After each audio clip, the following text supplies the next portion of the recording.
नमस्कार दोस्तों।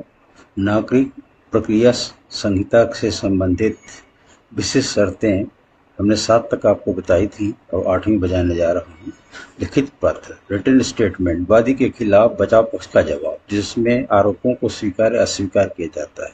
उदाहरण, सुरेश एक लिखित पत्र प्रस्तुत करता है जिसमें उल्लंघन से इनकार करता है और दावा करता है कि रमेश ने सामान समय पर नहीं पहुंचाया। इसको कहते हैं रिटन स्टेटमेंट।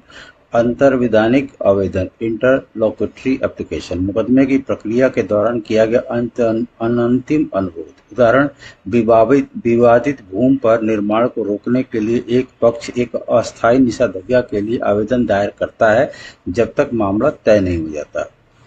10वां, हलफनामा एफिडेविट, एक शपथ से लिया गया बयान जो तथ्यों का समर्थन करने के लिए उपयोग किया जाता है। उदाहरण, एक गवाह एक हलफनामा प्रस्तुत करता है जिसमें कहा गया है कि उन्होंने प्रतिवादी को वादी की संपत्ति पर अतिक्रमण करते हुए देखा। निर्णय डिक्री, अदालत के निर्णय की औपचारिक अभिव्यक्ति को निर्णय कहते हैं। अदालत एक निर्णय पारित करती है जिसमें वादी को 5 लाख रुपया भुगतान करने का आदेश दिया जाता है। आदेश आदेश क्या होता है? एक आदेश जो नागरिक न्यायालय सिविल कोर्ट के किसी भी निर्णय की औपचारिक अभिव्यक्ति के रूप में परिभाषित किया जाता है, जो कि एक निर्णय नहीं होता।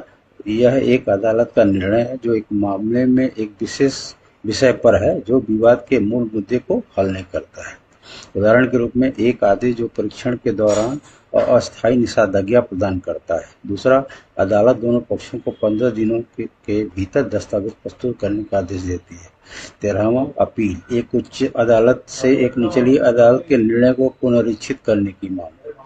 यदि ट्रायल कोर्ट रमेश के खिलाफ निर्णय करती है तो वह उच्च न्यायालय में अपील कर सकता है। रिवीजन संशोधन, एक उच्च अदालत द्वारा एक निचली अदालत के निर्णय पर पर्यवेक्षणीय समीक्षा कर सकती है। उदाहरण, उच्च न्यायालय निचली अदालत के निर्णय को संशोधित कर सकता है यदि वह अपनी अधिकारिता से बाहर चला गया है। समीक्षा रिव्यू, पुनः विचार, एक ही अदालत द्वारा निर्णय की पुनर्विचार। एक पक्ष नया सबूत सामने आने पर पुनरीक्षण की मांग कर सकता है जो परिणाम को बदल सकता है। निष्पादन एग्जीक्यूशन, एक आदेश को लागू करने की प्रक्रिया। उदाहरण, पैसे के मुकदमे में जीतने के बाद वादी निष्पादन के लिए आवेदन करता है ताकि आरोपी के बैंक खाते से पुरस्कृत राशि वसूल की जा सके। निषेधाज्ञा इंजेक्शन, एक अदालत का आदेश जो किसी पक्ष को कुछ करने से रोकता है। उदाहरण, अदालत एक निषेधाज्ञा जारी करती है जिससे एक बिल्डर को विवादित घर को गिराने से रोका जा सके। मध्य लाभ मेसने प्रॉफिट्स, संपत्ति के गैर कानूनी कब्जे के लिए मुआवजा। उदाहरण, यदि राज्य ने अहिंसा के घर पर 2 वर्षों तक अवैध रूप से कब्जा कर रखा है तो अदालत